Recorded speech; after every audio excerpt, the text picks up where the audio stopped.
First of all, syempre, pwede lang mag-komento doon sa may personal knowledge ako do. Sa mga lahat ng kakasuhan, ang may personal knowledge ako ay yung tungkol kay former Congressman Saldico, no? Na nakita natin na talagang ang laki ng insertion niya under his name, 13.8 billion, tapos yung dalawang party list niya, yung isa, yung Ako Bicol, 2 billion, yung sa pamangkin niya, yung BHW, 2 billion din, no? So doon pa lang 17.8 billion yung insertions na yon. At doon pa lang, nung simula pa lang, sinasabi ko na hindi naman pwedeng itong mga insertions na to ay walang kapalit. At yun po ay sinabi ni District Engineer Alcantara na napagbababa ng pondo sa kanya ay hinihingan po siya noong una ng 20% at later on naging 25%. And in an interview last week, nasabi ko din, nung tinanong kasi ako last week, may personal knowledge ka ba?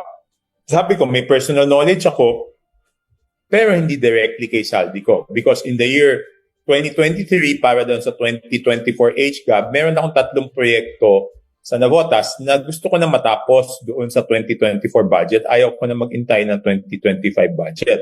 So, kulang yung budget na naibigay. So, nag-request ako ng total of 200 million. Binalikan ako nung nilapitan ko. Nakausap na daw niya si Saldi.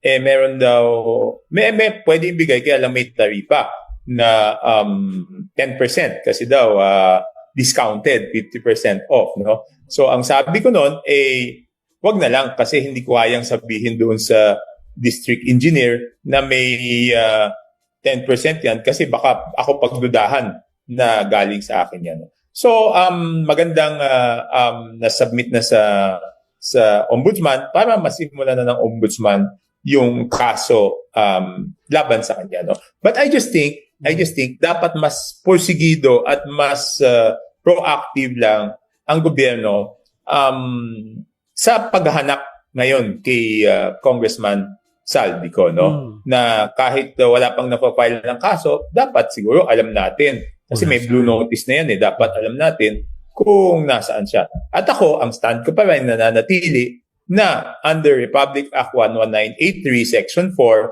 pag national security na ang nakataya, pwedeng kansilahin ng DFA yung kanyang pasaporte. No? Huwag na tayong mag-intay na siya ay makakuha ng passport sa bansa na wala tayong extradition treaty. No? Yes. At nakita naman natin, wala siyang balak na humarap, wala siyang balak na sumagot